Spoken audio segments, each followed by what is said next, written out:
It has been a tremendous day of high-octane plays here at the Heroes Global Championship. We had MVP Miracle versus Tempest. No spoilers, but it went to Game 5 and it was a good one. And then, of course, Team Liquid versus Fnatic. We're ready to continue that awesomeness here in North America. Dreadnought, what do you think about that last match? It was amazing. The fact that it went all the way to game number 5, and for the first time, you know, we see Liquid stumble, at least outside of the league that we see of HGC Europe. It was awesome to see it, and it went to game 5 as well. If you guys didn't see it, you should check out the VODs. We have those on our website, heroesthestorm.com/esports. Check it out. So good. There was some Sylvanas play. We got Warhead Junction once again. I feel like it's starting to rise up in the ranks of maps. Yeah, it went from just not seen ever to, you know, once in a while. It's still an increase, but it maybe not that drastic one like Dragonshire has made in North America.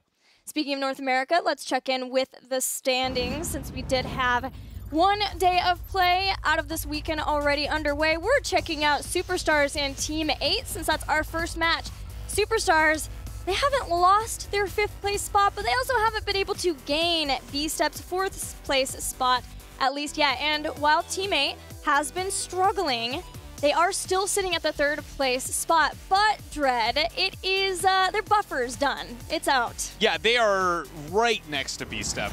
There's no longer that three members in North America and the rest of North America, and they can just scrap it out. Team 8 has found themselves to be among the mortals, and now has to brawl it out versus Superstars. And Superstars, man, they have come so close to being able to overtake B-Step. It sort of feels like they've been trying to do that ever since they lost to B-Step in that last series, their series between the two in part 1, where it came down to a final game. Superstars was playing with a sub. It really seemed like they'd be able to win it, and then there was a 2% core defense by B-Step in the last game, and ever since that, they just can't quite get above them in standings. And it kind of shows a bit of the thought process that you and I have had about how these games at first sometimes feel like they have not as much weight as you would expect. The whole league was kind of designed to really every game be impactful. Yes. But at first glance, it doesn't feel that way until we suddenly look at, like, man, this series that, you know, at first we didn't really think it would be too impactful, instead is the single-handedly the series as to why Superstars is not able to take over B-Step, for instance. It's just awesome to see how that worked out. Even in Europe, that Team Liquid is able to continue holding on to their #1 spot despite losing to Fnatic, but we'll see if Fnatic can take it in the end by the end of part 2. Today's schedule, if you missed it, Team Liquid and Fnatic, can't mention it enough. Go watch the VODs for that one. Also, Expert proving once again the force of Probius, taking out B-Genius 3-0. We're going to close out today with a fan favorite match, Gale Force Esports versus Team Naventic. But first, Superstars versus Team 8. Dread, initial thoughts on this matchup? It's for me, a lot of it is the struggles of Team 8. How far have they gone down, really? You know, where do they end up falling? Do they stop at Superstars, or does it continue downward? Well, I had the pleasure of talking with Glaurung about how they were approaching this match, and Glaurung said, yes, we have been in a slump, which is unfortunate for them. Maybe at first feeling like the only reason they lost to Gale Force and Tempo Storm was because of scrim issues. But now it's obvious that they are in the slump, but they feel like every game they played versus B-Step, although they lost the series, they did improve as a team, and they feel like they're going to be out of it here. And even plan on, when drafting, focusing on Goku in the draft. That's really interesting to hear. The fact that Team 8's natural instinct is to choke out Goku, who, I mean, don't get me wrong, he's been rising as a player for Superstars and I feel like just Melees in North America, but that coming from a team that Glaurung is a part of, in the past, Glaurung has probably been the easiest player to go out of your way and be like, okay, we're going to target ban him and focus on him, but instead that's now Glaurung's team strategy. I thought that was strange as well to hear that from them, and especially because Superstars did that versus Tempo Storm. They're focusing on Psalm with things like Valorant and Kael'thas bans, so this could be a wild set of drafts for this series, starting with Game 1, which we are about to get into the draft. First of all, let's check out what battlegrounds were banned and which one was picked for Game 1. Bans on Curse Hollow, Warhead Junction. Superstars is, Team 8 is going to be taking us to the Infernal Shrines, though, for Game 1. Infernal Shrines has been one of the favorite maps for Team 8. It's been often, a lot of teams have even banned it against them in part number 1. So it's not surprising that they would take us there for the very first game. Yeah, I remember one of the most memorable games for me in part 1 was Team 8 versus Naventic on Infernal Shrines. Yeah. Their strategy there was very, very good. So we'll be looking at what types of heroes are going to be hotly contested between these two teams. Immediately, Dahaka sticks out for me. Both of these teams have drafted in a way to allow both Goku and Glaurung to shine on their melee assassins, which means that for Team 8, they've even allowed people like Yoda and Prismaticism to play a second warrior when they want Dahaka to allow Glaurung to play something like Greymane. And over on the same side too, Goku, if he wants to play something like a Zeratul, we may see a second warrior played by Hosty instead. So similar drafting styles and how they want to play compositions between these two teams. Yeah, and watching that unfold in front of us is going to be a blast. I'm excited. You know, anytime we see some weird things happen in the draft, and more when you can understand the direction the team is looking to go with it, it's very, very satisfying. But I don't think our bans are going to change too much from what we've seen. We even had a bit of a conversation this morning talking about where does Zarya fall? Well, how good is Zarya? And it's a really tough question. Naturally, you want to say, you know, she's really, really dominant, at least when looking at North America, but then now in other parts of the world, we see very little of her. Some just, even when they have the trio that we know to be afraid of, are just let it go through the draft. So, you know, do we see that affect North America? And if so, when? Is this going to be the start of it? I feel like not this week, maybe next. But she is trending downward. Yeah, teams in North America, the most we've seen is that she isn't banned in that spot right there. Teams are starting to be like, okay, we let Zarya through. And we get to ban something else, like Superstars banning Malfurion. But in this case, Superstars also like to play Zarya, so they'll be able to pick her up. So there's going to be the lockdown of the Zarya. First thoughts always go to the Vala Ariel. That is the trio that is so terrifying to be able to deal with. So does teammate want to deny any of those? The soft counter to that in the past has been Gul'dan on Infernal Shrines, using that kind of consistent AoE poke and damage shrine control itself to be able to you kind of strike fear in the poking game that is around the shrine itself. We'll see if teammate wants to move in that direction or go a little bit different. They have adjusted their draft a smidge in Part 2 compared to Part 1. But I can't honestly say that I feel like it's been for the better. Feels like more of like a stubbornness kind of a hero pool problem than it is, you know, trying to change with the meta itself. Teammate has still been playing a lot of Varian, but so has Superstars. They are two of the teams most likely in HGC North America to pick up Varian in their drafts. So that is a hero that may be under contest a lot. A new Barak for probably Justing here, as well as Lucio. So willing to give up Greymane at least for now, which I thought may climb high on Infernal Shrines for teammate. Yeah, I figured it would, just because, again, the heroes that Glaurung has been good on, it felt like when he was targeted, he always kind of resorted back to the Greymane in the last series that teammate played, but they were going to let it go through. He's still not agreed upon in North America on where he falls in a draft. Infernal Shrines is one of his best maps, just because, I mean, it's literally built for the cocktail, it feels like, and how likely you are to be able to poke off your opponents around the shrine itself and then also capture some of those. But Superstars has to answer the question if they want it, and they do. They lock in the three that we expected, the Ariel, Vala, Zarya Dream. Trifecta of heroes for Superstars. And there's not too much teammate can do about it. They can ban here now. They can maybe try to force Srey off of a warrior that he would like, if that's the way they want to go. But otherwise, Superstars are off to a great start so far for Infernal Shrines, feeling very confident of these three picks. I do think the Ragnaros ban could be justified on the side of Superstars. This is one of the few maps where I do think he's got a spot still. He can be impactful on the objective itself. I mean, we know the Punisher is not that great. It's a very easy defense tool to be able to drop the Molten Core casually, always being, you can then give it up, you can side soak. There's a lot of different approaches to how to play this map with him. So I would like to see, you know, Superstars even look towards a ban here onto him, especially because teammate banning out that Arthas is putting them into a slot where they know they want to pick another melee. I just feel like it hurt teammate more than anything, because you know that they're going to want a different one, only limiting the pool of heroes they want. I really want the Ragnaros ban. Either that or Dahaka, one of those two. If we're going to see focus onto some of the weaker hero pools of teammate, I think that's the best place to start. Dahaka was where I was leaning. The only other thought I had is maybe Gul'dan. It's a hero that has been played a lot by teammate. They agree. And it allows Superstars to make sure they control the 4-man, but Greymane still up. Greymane instant pick for teammate. Yeah, the Gul'dan is a comfort for teammate, and the fact that that ban is there is really, it is going to impact this draft for teammate. It just feels like, again, oh man, I just feel like some of those other heroes would have been far more impactful in this game, because Ariel is one of the best healers against a Gul'dan.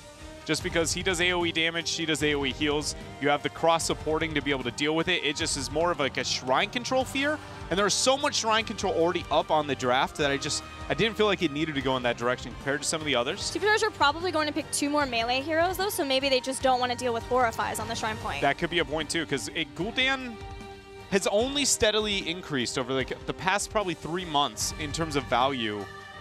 It just kind of all over the world. It hasn't been a huge spike where he's just suddenly, bam, top of the meta, this is Gul'dan, but he's finding his way upwards, whether or not that be because the Horrify or the adjustment going more with the Q build. But either way, he has been more and more successful, even outside of, you know, just on Braxis or in specific 4-mans like we used to know him to be.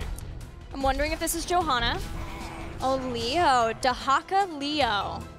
So that's a change for Superstars. Yeah, they're just, you know, triple warrior with that. Well, Leo specifically is what I was gearing toward as the change. I just don't. I am a little bit afraid. It feels like they do lack some in the damage department. They have a lot of macro for Superstars. And the Gul'dan ban makes a bit more sense now with how much melee they have, along with the fact that it just rips through Leoric's health pool. Leo against dots is, I mean, it's okay, but just anybody with high damage output like the Gul'dan can really cripple the Leoric. And we've got ourselves a Chromie as the last pick. Prismaticism brings back Chromie to North America yet again. He has been enjoying playing our little dragon gnome hybrid person thing.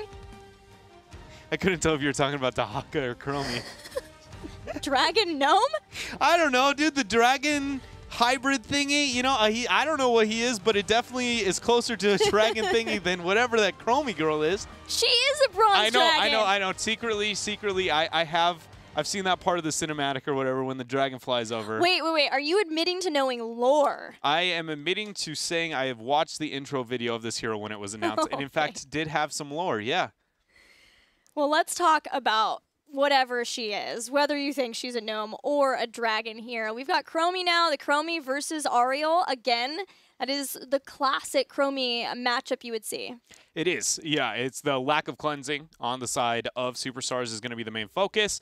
But do we still see the temporal loop into, you know, Vala is really the only squishy target, that and Ariel. All the rest should be able to survive the single target burst of the Chromie. So maybe that could lead to a slowing Sands into the triple warrior rather than focusing on the lack of cleanse. Because that was the first iteration we've seen of Chromie. We've only seen more versions of her since then. Yeah, and especially here on Infernal Shrines, the few times that we've seen Chromie here, slowing Sands has just so many possibilities of setup around the shrine itself. And with Greymane as well as Chromie and the 2 warriors up in front, Team 8 may just simply be able to push Superstars back enough that regardless of having Vala, Ariel, Zarya, can't really get in there the way that they would like into shrines. Yeah, they can't get the poke out. They can't get enough control onto the actual shrine itself. I think it's going to be a neat strategy to see it play out. I'll say that much coming out from Team 8. They have obviously made some changes into their draft. It just, I mean, Superstars took some risks as well on their draft, going with that triple warrior, with the holy trinity of heroes, but then also going with the Dahaka Leo, the last rotation. They're going to have to be really on point when it comes to timing of their heroics anytime you go with the triple warrior like that.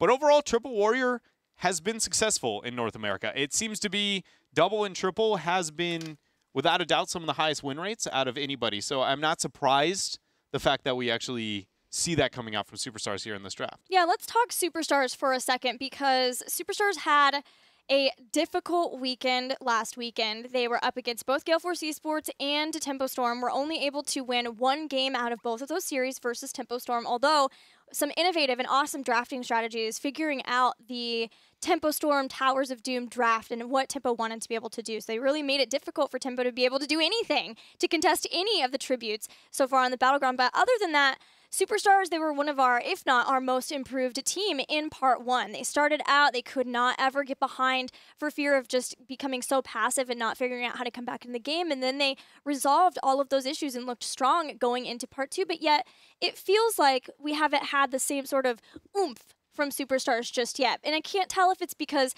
last weekend, they had that bad weekend, or if it's something else. I agree with you. It does feel like for all the teams that made huge changes between part 1 and 2, Superstars was the only team that felt like a steady rise in all of part 1. And then coming back here in part 2, it was a small step back, but it wasn't a huge one, but it definitely was kind of less aggressive, less ability to try and force the issue whenever they have the upper hand.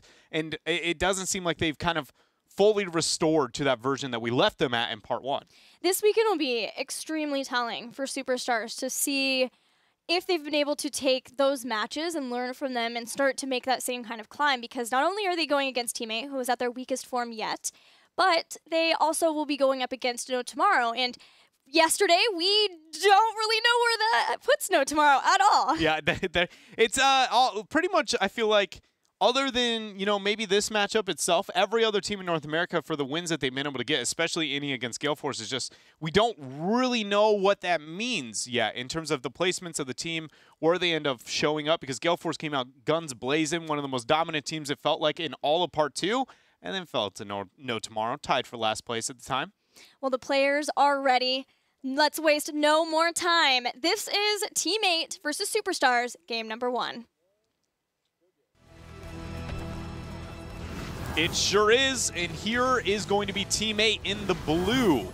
We're going to have Buds playing the Lucio. Justing is going to be on the very end. Yoda playing that secondary warrior. The Anub Iraq. Galarong is going to be on to his Greymane as always, and Prismaticism on the comfortable Chromie. And their opponents in the red, the members of Superstars. Support player Icona playing Ariel Srey. This time branching out, playing Leoric. Faye, as always, playing Vala. Goku will be playing Dahaka, trying to get the split soak and the brush stocks. And Hosty finally playing his Zarya, his most played hero in HGC. So before we get the start of Gilly, I've got to ask you probably going to be the most serious question I dish your way all day. And somehow I think this is sarcasm, but okay. I just wanted to know if you've played 2.0, the new skin for Ariel. Yes, of course. With the Hope Target audio, like the audio yes, whenever you change? Yes, that's the best part. That's the dream, dude. That's my favorite part. It's so beautiful. All right, see, I told you it was going to be serious, because if we didn't get that out, for those of you who have not played that version of Ariel, at least go in try mode and test that pupper out, because it is the dopest to hear that just constant adjustment of Hope Target. It is beautiful. Did you get anything cool in your loot boxes, Ted? I did. I actually did. I was beyond satisfied with what I got in my lump sum of loot boxes. I ended up with, I don't know, it was probably near like 60 or 70, and I got all the dope skins. Like every new skin that you want, I ended up getting somehow. Oh, Srey would like to be able to get out of this situation, and he will, thanks to all the supporting from Superstars. Right, I got the one thing that I wanted more than anything, which was Warden Lunara. That is an awesome skin. She looks just so stone cold in it, I know, it's the best part. She just looks soulless to me. I mean, I'm glad you can dig it. It's to each their own.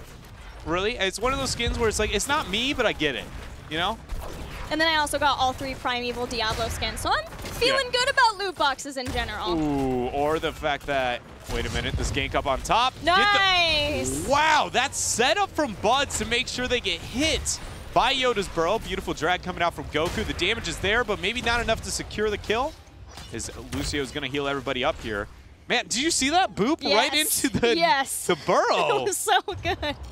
That was nice, man. Follow-up damage too. First blood for Teammate, thanks to Buds the Lucio. So we got our first shrine of the game. It's right here on the Leoric. I thought for sure that we actually might, I guess not for sure, but I guess I thought that we would see actually Srey try and play the Dahaka in this situation, even though Goku normally is the Dahaka player. Thought they might try and mix it up. Yeah, I guess it just feels for them, it's a matter of which is more important to them, I guess. And having Goku to be able to set up with drags seems to be the matter of more import for Superstars, who are taking a lead on this first round of the game. They are going to. We see teammates soaking some of the side lanes. They're worried about the experience, but they are very comfortable sacrificing the rest of what is going to be this Punisher here. With Chromie picking Mobius Loop at level 7, this is the second time we've seen Prismaticism do this, and it does lean towards slowing sands. Yes, yeah. The theory is that because you have the slowing sands onto the target, by having multiple Ws, you're more likely to hit. Right. Multiple Ws onto somebody, you aren't looking for that single target burst. So one more sign leading towards the fact that we're going to have a slowing sands here. Man, Chromie, every time we have her, she just throws me off a little bit. Because I look at the UI and I see, oh, Chromie's got 3 talents, and I look at everybody else's. I'm like, am I missing something crazy here? And then I'm like, oh yeah, she gets her talents 2 levels before everybody else. Turns out we don't have any lights, nor do we have a cameraman here. Darkness. So we're just gonna hang out. Hello, darkness, my old friend. As I said that, it went down. I thought you broke it for a second. That's why I started tapering out. I was like, maybe I shouldn't be saying anything. The lights listened to me. They called to me. All right, we've just got a small pause, guys. Thanks for hanging with us. We'll get it sorted just as soon as we can. Speaking of Chromie, I love when we get to hear Trixler commentate Chromie 2 because he's got it down. He's like, here's her level 4 or her level 2 talent, and then he'll say her level 5, and he's just got it. It's just so smooth. He plays way too much of her. Because unless you play a lot of Chromie, that just it sounds weird because you're so used to, like, I've got 1, I've got 4, 7, 10, 13, 16, 20. But the fact that you're like, I mean, I'm doing caster math every time I'm playing her. I'm like, I know I get a talent at 1 and 2, and then past that point, I just keep track of 8. And then everything else, I'm just like, when it happens, you know? That's how I do it too. It's like, okay, that's the 7 slot, and then I'll just -2, level 5. Chromie is here. I mean, it's hard enough they make me keep track of that little dial to try and time my spells properly, you know? With temporal loop, I can't do that much. That's way too hard. I got caught checking to see what's going on. We've just got lag for one of our players, so thank you for your patience hanging out with us. We are smack dab in the middle, really, of the beginning of Superstars versus Team 8 in game number 1. Seeing Chromie on Infernal Shrines yet again, and it's seeming like we're going to have the slowing sands build. So what will they be trying to do? Is Chromie just going to be trying to control the shrines with that type of build? A lot of it comes down to the zone and poke into Ariel, because Ariel needs a regen. She needs somebody to be forward doing damage to be able to restore any kind of hope, to be able to heal her team. So then Chromie throws a very, very deep slowing sands. Then you throw out the poke as much as possible. Conveniently, if Ariel if not have a hope target doing any damage, and the poke from the Ariel or from the Chromie itself is the counter argument. You poke them so hard that they can't move up, which means they never get heals, only amplifying the problem of having an Ariel on your team, even though they don't have the cleanse or going a different route. But yeah, a lot of it's just zone off the shrine itself, look to get that poke, and suddenly that triple cross-supporting trio that we know is significantly weaker. Yeah, I remember an old school strategy that Fnatic did versus that too with Asmodan and Li Ming one time versus Ariel. But guys, we are going to make sure that all of our players are doing okay and ready for this game. We'll be right back.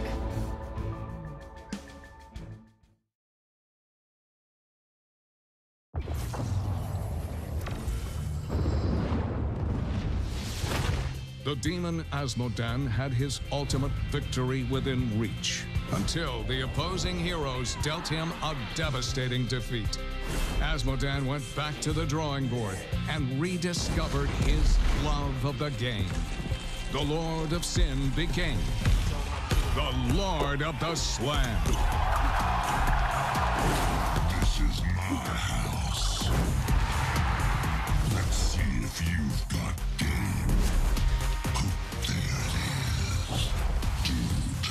Welcome to my jam.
Stitches what shame. Stitches what playtime. Stitches played too rough. No one play with Stitches. But Stitches found Nexus. In Nexus, everyone has to play with Stitches. So much playtime makes Stitches hungry. Welcome back, fam, to HGC North America. We're still waiting on Prismaticism to be ready to go to get back into game number 1. Dreadnought, this is it. It's our last weekend on the Probius patch before we hop in to the Cassia patch. What are you most looking forward to? Ooh, on the Cassia patch, I'll be honest, I think I'm more hyped for past that. I'm more on the Genji hype train. I want to see what that means for the competitive world. For Cassia, I mean, other than her, really not too much on the patch itself. If it's got no major change where I'm like, yo, I really want to see that in action other than just her and where she falls in the meta. Yeah, there's a little bit of a cursed bullet buff there. Yeah. Some of the Ariel changes came in, although not Resurrect, so I'll be excited to see if we can have some more Ariel too. The new Resurrect, I have no idea how I feel about that spell. Like the whole time, I'm like, I can't tell if this is the greatest or worst thing to ever happen to Ariel. It's so weird. Was that you playing Genji when I was playing Ariel? Yeah. And I played Resurrect, and you're just like, okay, so I'll just go in, do as much as I can, die, and then you'll resurrect me. And that was the entire game plan. Yeah. And I didn't get too much done. No, you didn't. So it didn't work out too well. I wasn't going to throw you under the bus, but if you're willing to do that yourself. I can accept when I feed. You know, it's more often than not, really. So, I mean, it's more standard play for me at this point. Yeah, I'm excited to see some Cassia play. I've been enjoying playing her. I know Bro Sidon is a huge Cassia fan. Our observer in the back, he's probably like, yeah, my girl. He loves Cassia. Other than Cassia, though, I mean, I'm excited for the 2.0 stuff to come in as well, like the sprays. Pretty cool. The animated sprays with the thumbs up. That's my go-to right now. I've been trying to figure out which is like, you know what's like it's kind of BM, but you can't accept it as BM on initial thought. That's what I'm looking for on my animated spray. I haven't figured out which one I'm going with yet, but it's got to be the one where it's like, it looks like I'm going to compliment you, but I'm not at the same time. I'm letting you know it's like slight rude. Like the hearts. The hearts might be a good one. I like the hearts. Where it's kind of like, love you, but it's like secretly when the person sends that after you kill them, they're like, oh, seriously? You're going to just drop the heart and walk away? Yeah, it's like a whole new way of B-stepping. It is. Almost. I'm pretty pumped. You know what else I'm excited for is the mid-season brawl, of course, too. We're waiting to see who else is going to qualify, along with Combox SEA, who is the first team to qualify for the mid-season brawl, but we are going to be playing through playoffs, which is the first time we'll have anything like this ladder system that we'll play through. So #1 seed from every major region here in North America, too, which is what Tempo Storm is fighting for, that they get to automatically qualify, but everyone else, 6th place and on,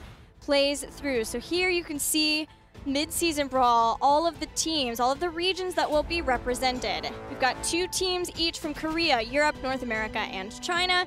Combox SEA representing Southeast Asia, and then still a team from Taiwan, Latin America, and Australia, New Zealand. So very normal, what people would expect to see, the amount of teams and who will be represented there. Yeah, Combox actually is a pretty big advantage, much like China has had for most global tournaments. The fact that they qualify for so long is going to be, you know, a couple of patches later before anybody sees them, so no draft data going to be available for them at the midseason brawl. It's an advantage for them, and they're already a relatively strong region out of, you know, kind of the smaller regions, so it's going to be interesting to see how that plays out for them. Yeah, and a lot of the members have previous experience at international events. They were 4 members, played for Imperium Pro Team, who represented the region at BlizzCon of this last year. So it's very cool to see those members continuing on, finding a new team, getting ready, and coming back strong, beating Resurgence even as well. But we are ready to get back into our game. Game #1 returns, goes back underway between these 2 teams. So just to fill you guys in on what has happened before the pause, the answer is, other than a kill, not too much. We just had our first Punisher of the game pushing through mid. She is just gone. Yeah, okay, so here's another one. If the Immortals have 2 different genders, then do the they? Punishers? I don't know, it feels like it. The red and the blue. Belith is it's a girl immortal. No. No? You don't, is this a male's name for real? Have you ever listened to the voices? You go off the voice? I was just going off the name. Belith is a female name, right? No. No? I've never. What's the other ones? Have you ever heard of the name Belith ever in your life, other than that? I feel like, yeah. Okay. Maybe I'm wrong, but I think you're thinking of Bella. it's close enough. It gets the job done. Not so much. Okay, well, I'm just saying One that. is a name from a franchise that is for teenagers, and one is an awesome, super cool, demon. super evil demon. It's just. I just wanted to know if the Punishers have different genders. I'll be honest. That's all I was looking for here.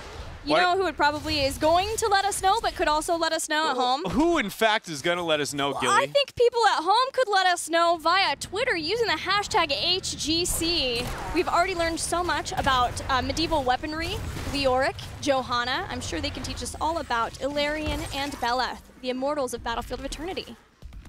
I'm sure they can. I have faith in our viewers. I really do.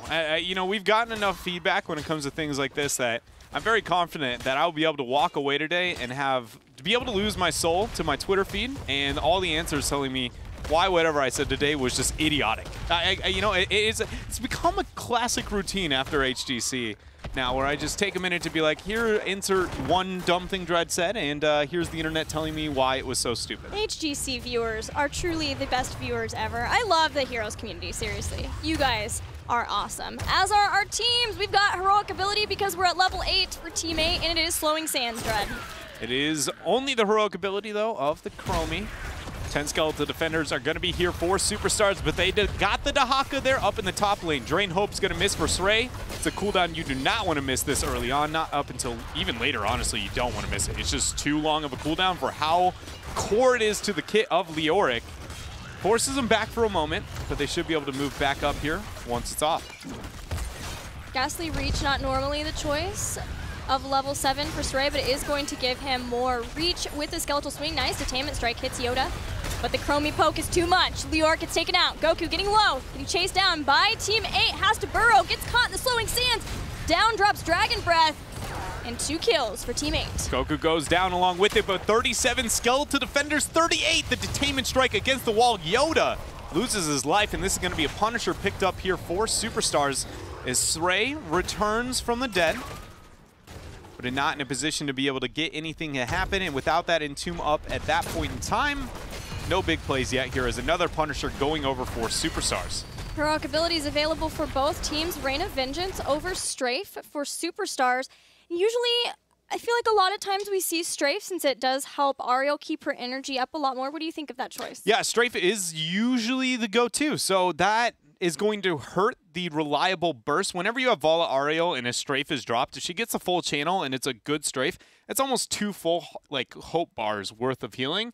So that she'll still have a lot because she has Zarya. She can get heavy damage out with her positioning everywhere else, but it does make it like you can kind of bank on just bursting your opponent down while keeping everybody else on your team's HP up, so you won't have that huge turn moment that you can normally have with the Zarya, Ariel, and Vala, excuse me. Yeah, that is an interesting one, but it will allow Faye to try to make sure that they have maintained control and lockdown too. She can follow up as well with the Entomb. Yeah, that's what I was going to say. Drop that down inside, just deal a lot of line damage in that little box square of Entomb. Yeah, it's a really deadly duo whenever you get the right targets. It oftentimes does seem to be a little too idealistic. A lot of the times when Leoric even originally released, everybody saw Rain, and you're like, man, that's a lot of burst, because Rain was just getting buffed at that point in time, and you drop it down, and you, in theory, can just burst somebody to death, but most of the time, it does help, but it's not, again, enough to get that. Vala kind of gets out of position a little bit, so we'll see how it works out. I'm interested to see how it plays out, but it is just one of those, again, it's not what you typically can hold true to a game with this kind of variation for the Ariel and Tassadar Vala. Maybe if Chromie is the target for Entomb and she would like to pick Bye-Bye, then the Reign of Vengeance to be able to stop her from going away, but there's always timeout. Yeah, timeout's, it's a thing. It's a 7-second stasis that you can end voluntarily whenever. Yeah, but, you know, I've had this conversation with Trick probably about 37 billion times about bye-bye versus timeout and which one you go. Because he's the Chromie guy, and he's always like, you know, bye-bye, it's too good. You wave at your opponents, and you talk trash as you teleport back home. It's the reason why he's getting some Gale Force Esports merchandise. It sure is. But yeah, timeout is like, how I've often viewed timeout since Chromie's release is, if you pop timeout for the entire duration, and you didn't manage to find a position for your team to save you, you deserve to die in the first place. Like, you just flat out You did. were a tank, Chromie. You're right. You're like, well, I could have gotten out of that a bye-bye. And the answer most of the time is like, yeah, but if you couldn't have gotten out of it with timeout, you probably just really messed up and should be kind of reevaluating your positioning in life. Yeah, especially here versus the composition that Teammate has. They've got Entomb with Detainment Strike, which is the build a wall and be able to stun up against it. Now there's Rain of Vengeance too. There's Expulsion Zone. And then there's still drags from Dahaka too. So I think that'll be a likely choice for Chromie, although if Prismaticism is feeling very strong, maybe he'll just take neither and go for reaching through time instead. It seems like that has been more of the standard for Chromies across the 13. We have seen, I want to say, every single version of a 13 of Chromie competitively played between North America and Europe only. And even with that, it does feel like the increased range is her go-to. Passing through time just seems to be too good, especially into a Leoric. I can see them going for more onto the I'd rather stay farther back than risk getting stuck into that what is going to be not the funnest Entomb I've ever been a part of, with Detainment Strike and Rain of Vengeance being thrown all over, and Expulsion Zone. Like, they've got just a little of everything. Yeah. Indoor trampoline. We'll see. Yeah, the trampoline. I love Entomb with Expulsion Zone. That is a very cool combo that our viewers named, one of our viewers. Justin is going to try to charge in. Follow up to Expulsion Zone to zone away. Stray stays alive. Teammate controlling the kills so far, but Superstars have gotten a lot of damage started between the two Punishers they've been able to take care of. So far, Teammate hasn't been able to push Superstars off of the shrines with their zoning control enough to be able to get the Punishers of their own. But now that 10's online, we get to, you know, see if that is still going to hold true once the heroics are going to be a thing. Cursed Bullet is going to put a lot of threat onto Stray there on the front line. Leoric is pretty squishy, but losing at this point in time, it's only 30% of his maximum HP. 35% of his max HP. Trying to figure out which version we're on. Yeah, so the 35% of his maximum HP gone. It's scary, but it's only going to be a Leoric. And again, if he gets off the proper Entomb, it's more of, does the threat that provides onto him mixed with the Cocoon to somebody else, is that going to net Teammate a kill? Who do you think the Cocoon target would be best for Teammate? Who are they hoping to get? Is it Ariel so that she can't save somebody with Crystal Aegis? Yeah, ideally you want to drop Cocoon on Ariel and then focus down whatever person gets Cursed Bullet, just because that is going to remove way too much of their max HP. They are your most reliable kill target. The difficulty with that, though, is that Chromie needs to make sure that she actually hits the same target that the Cursed Bull goes into, and usually it's unreliable unless they're taunted, which conveniently is going to be Leoric. Drop the Wraith Walk out. The poke is going to hit a max range coming out from Prismat. Gets the W off the Dragon's Breath, and that is going to be another kill. Buds did a fantastic job putting Stray in the corner to start this Shrine phase. Nobody puts Stray in a corner. Leoric, exactly. He'll be back up in just a few seconds and ready to go on this Shrine. And there is still the poke possibilities for Superstars, which are quite good. And they have 13 slightly ahead of Teammate, though with that kill, Teammate is closing in on the same talent tier. For the first time in this game, we do see Teammate have a small advantage on those skeletal defenders, but not looking like it's going to last long. They're questioning if they want to move up. They go in, drop the taunt onto Stray, follow up CC. Wraith Walk out, and he's going to be fine. Cocoon was used too. If they only lose Leoric, that might be okay, but if they lose more, Hosi eats the Cursed Bullet. He drops the shielding onto himself, but Iacona with the Detainment Strike was enough to peel off. They're going to be fine for now. Superstars tapping, and then looking to go back in. Zarya has unstoppable competitor to try to help herself out with her own cleanse despite the rest. That was a nice burrow charge from Yoda to start things off. Sound Barrier goes down too to keep everyone alive from Team 8, but the poke has yet to push Superstars off this shrine fully. Superstars, between having Vala as a battery for Ariel, taunt hits, Stray in trouble, Detainment Strike, Stray drops. He does end up going down. Goku trying to retreat. Glaurung getting the disengage, actually allowing Buzz to get hit by that drag, and it costs him his life. Superstars still showing signs of life here, and we've got ourselves some more skeletal defenders that must be dealt with. Chromibot's positioning obviously not on point there as she goes down. Expulsion Zone catches, and that will finally be enough kills for Superstars to take out the rest of the defenders from the shrine, and this will be an Arcane Punisher spawning into existence for Superstars. No gate to be able to bait this out behind. Goku has done a fantastic job of pushing this top lane relentlessly to make sure that he can keep the pressure going. So this will be a fort, the first fort of the game, taken out by Superstars, who are starting to amass a level lead. So now that this is the second time that we have seen a player getting kind of knocked out in the crucial point of a game, I figured I'd break down as to what are our rules on playing with a bot here for HGC. Thank you. What that is that we have, in total, a team can take a large amount of time, I believe it to be 10 minutes worth of time out. And if they go past that point, then we have to play the game. It's just you weren't able to show up, and so the entire time here we see Prismat is trying to be able to join back into this game here, but whether or not he'll make it in time, we do not know. For now, it's going to be a 4 versus 5 plus Chromibot, but we saw what Urho was able to do with his bot. Yeah, Murden bot was extremely tanky when he needed to be, and great control from the members of No Tomorrow to make sure that he didn't dive too deep from that. Superstars now 16. Teammate tried to get the engagement right before Superstars hit this talent tier. Cocoon was thrown out and caught, and then Varian charged in behind that with taunt, but the problem was that, first of all, Chromibot and some of the other members of Team 8 were still defending in the back, clearing up, and Superstars too were able to separate the team apart with Expulsion Zone. So nice usage of that heroic from Hosty so far. Sray may go down here.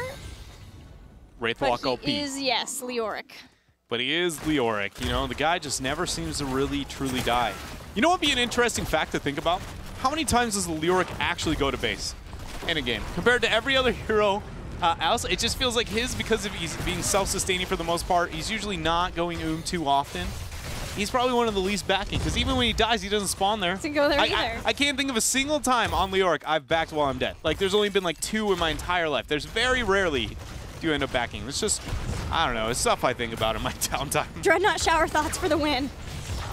Sray steps on the point, Expulsion Zone 2, taunt hits Leoric again, Detainment Strike through justing back, so Sray is going to Wraithwalk away, not willing to give up his life to try to get just a Khazra camp to give experience to teammate as well. Superstars have the experience advantage. Dahaka this whole time has just been relentlessly pushing this top lane. He's been, very unforgiving there, even, you know, getting some damage onto the keep itself in the top lane.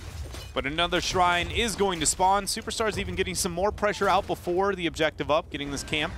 Should draw a bit of attention, only for a couple of seconds on the side of Team 8, as this next Punisher with no fort up for Team 8, it is absolutely crucial that they end up getting this one for themselves.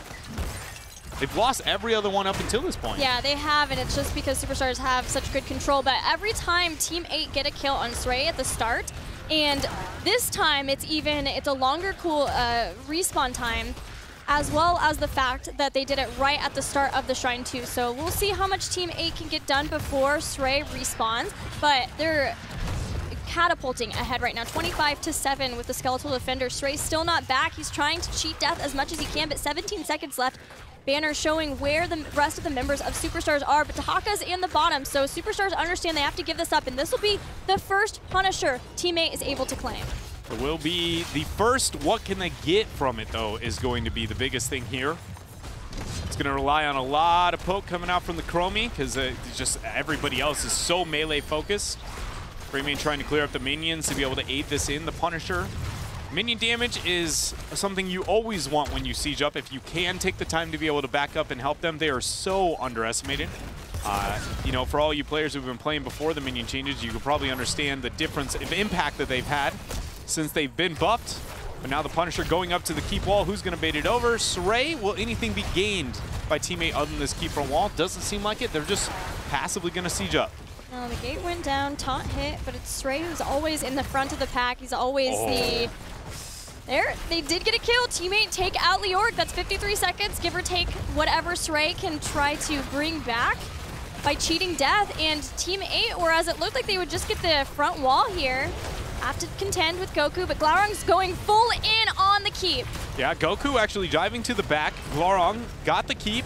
Goku's trying to chase him down to be able to get the kill. The Symbiosis value here as he's hitting a lot of people. Sound barrier drops, hit all 5 members of Team 8. The slowing sands, allowing Hosey not to get in range to support out. Chromie bot!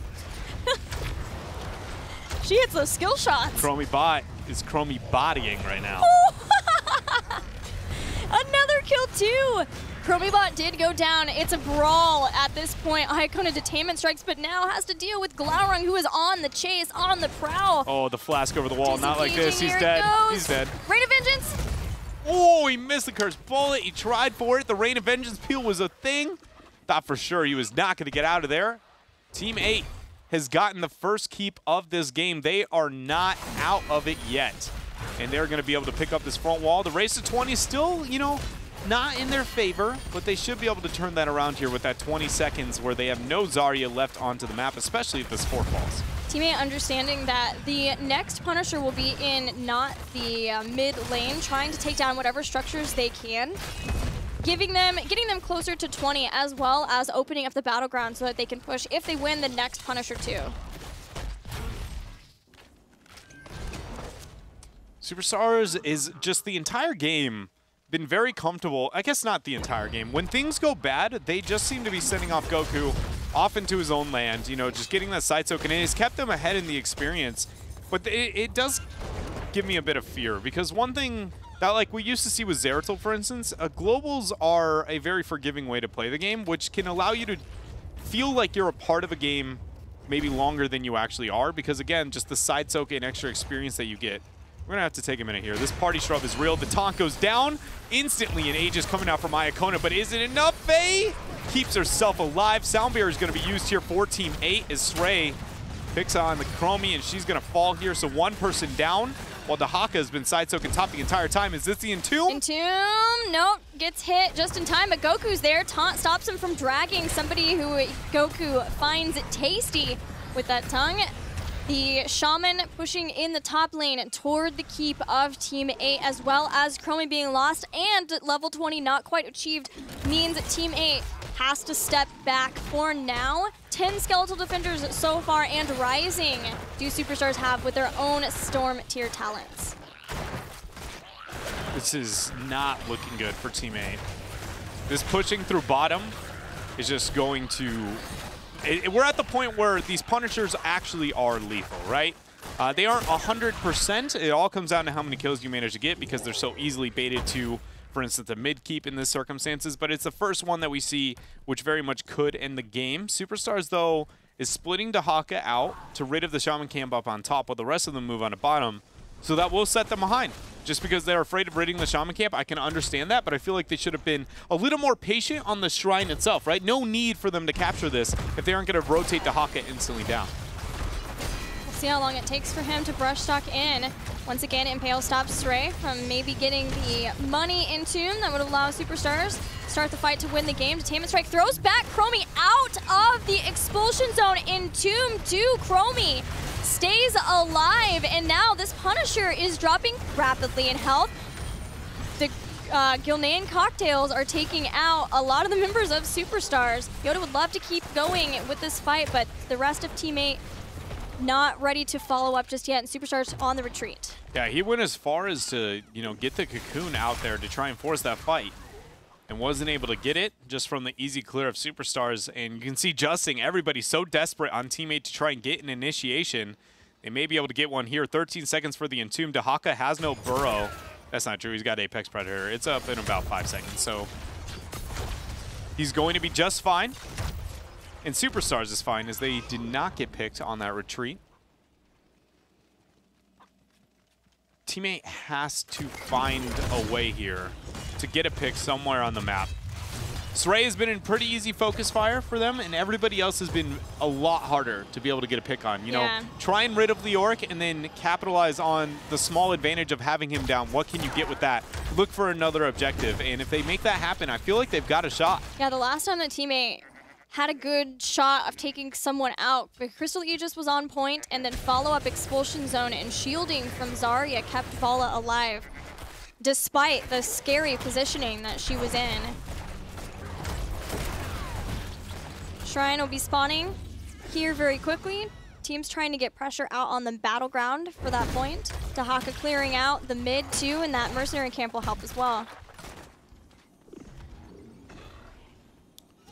The 4 members of Superstars here on bottom trying to threaten, like, hey, you know, we have interest in your keep. We would like this if you are as, you know, so kind to be able to give that up over to us. While Dahaka getting the soak elsewhere. I thought Superstars might be a bit more aggressive there. They definitely are in a position to kind of dictate more control over that, but that's something that it feels like only Tempo Storm truly kind of has a grasp on, right? When they decide that they want an objective, it's pretty apparent that they're like, this is going to be ours, and if not, you are definitely going to respect our positioning. Where as Superstars there, you saw them look for it, they were like, you know, we really want this keep, but they're like, only if you'll hand it to us? Yeah, can we actually do it? Are we willing to make that commitment?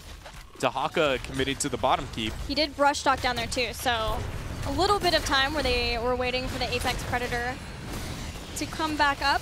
Superstars starting to move onto the point, clear out, help the Bruisers, the Shaman along the way, but teammate again finding themselves with a lead in Skeletal Defenders. Also, Sray with the Hardened Shield doesn't have the kill potential, you know, as he normally would with the Spectral Leech, so he's not going to be able to threaten out that front line, but he's going to need it when he gets Curse Bulleted, because, I mean, as we've seen time and time again this game, he is so quickly just rid of Goku, doing his job on bottom. Nobody's come back to stop him either, and so as long as Superstars don't lose anybody, Stray's the only one even in range to do so. Now Goku comes back in, they're going after Chromie once again. Chromie gets taken out, and 2-on-2. Buds has already broken down, the beat has been dropped, and it is not enough to keep all of Team 8 alive. Superstars pushing their way onto this shrine. Oh, but Glaurung goes in onto Faye. Beautiful, Aegis there from Iacona. Justing's out of position. They're trying to get the slows on him, and the Punisher was captured by Team 8. So there goes the Burrow onto 2. Hosty goes down.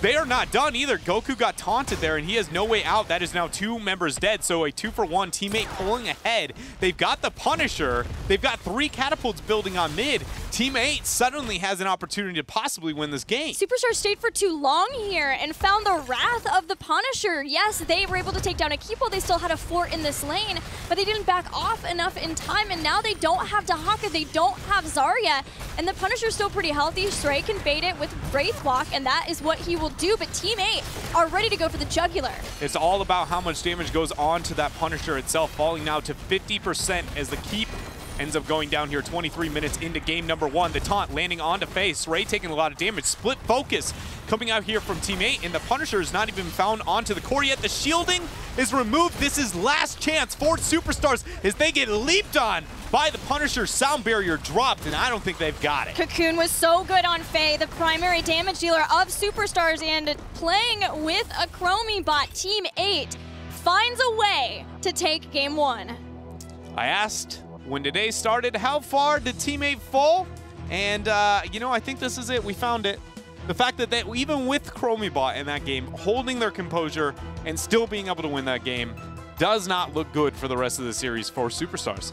It does not, but it was only game 1. It was a battleground chosen by Team 8, a place they feel confident with, a composition they feel confident with, and we wondered about Leoric, too, for the primary warrior for the composition of Superstars. They wanted this 3-warrior composition, but both sides have same and similar favored warriors, so maybe some sort of change will come in for that in the drafting of the next game. Yeah, that'll be interesting to see if that plays out. And then also the focus on the melees we saw none of from both teams in that last series, so now maybe that would be the direction that Superstars tries to move towards, not let Glaurung be on a hero we know him to be comfortable on, even on the Gray Man. Well, that closes